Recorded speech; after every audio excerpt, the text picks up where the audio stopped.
Bismillahirrahmanirrahim. Elhamdülillah. Nahmaduhu ve nesta'inuhu ve nestağfiruh. Elhamdülillahillezî qâle fî kitâbihil kerîm ve lillâhi alennâsi hiccul beyti men istatâ'a ileyhi sebîlâ. Değerli hocalarım, hac yolculuğu müminler için özlemlerin en büyüğü, kavuşmaların en heyecanlısı, yolculukların en hayırlısıdır. Değerli hocalarım, on binlerce vatandaşımız yıllarca süren heyecanlı bekleyişlerinin ardından nihayet hac ibadetlerini yerine getirmek üzere İslam'ın doğduğu topraklara doğru yola çıkmaya hazırlanıyor.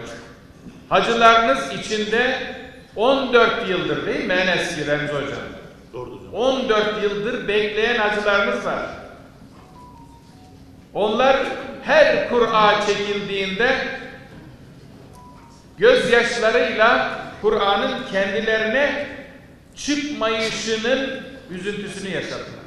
Yürekleri Allah ve Resulünün aşkı ile yanıp tutuşan bu kardeşlerimizin kutsal beldeye yapacakları bu kutlu yolculukta bizler de Rahman'ın misafirlerine hizmet edecek olmanın heyecanını yaşıyoruz. Dünyanın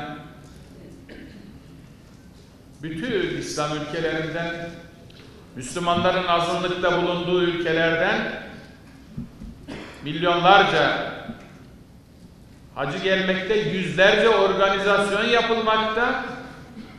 Ama bütün bu organizasyonlar içerisinde Türkiye olarak her zaman en iyi olmanın gayreti içerisindeyiz. Çok şükür başkanlığımız hac organizasyonu hususunda aynı zamanda İslam ülkelerine de örnek teşkil etmektedir. Yıllar geçtikçe kendini yenilemekte, her sene bir önceki yıla göre daha iyi hizmet üretebilmenin gayreti içerisinde olmaktadır. İslam düşüncesinin ve Müslüman hayatının temel ilkelerini bünyesinde toplayan hac, ulusal ve uluslararası etkileriyle kardeşlik, birliktelik ruhunu dinamik biçimde yaşatan, Müslümanların her yıl iman ve tevhid ekseninde buluştuğu küresel bir kongredir. Birçok hikmeti içinde barındıran hac ibadeti daha genel bir ifadeyle İslam'ın temel ilke ve değerlerini hem teorik hem de pratik olarak öğreten bir mekteptir, bir medresedir, bir okuldur. Bizlere bir takım semboller üzerinden yaratılış gayesini, kulluk bilincini, insani değerleri, güzel ahlakı öğretme noktasında da çok önemli bir fonksiyonu vardır hac ibadeti. Maddi hazların öne çıkarıldığı, manevi değerlerin ötekileştirilerek kişisel arzu ve isteklerin hayatın odağına yerleştirildiği günümüzde hac ibadeti insanı merkeze alan değerleriyle ayrı bir önem kazanmaktadır.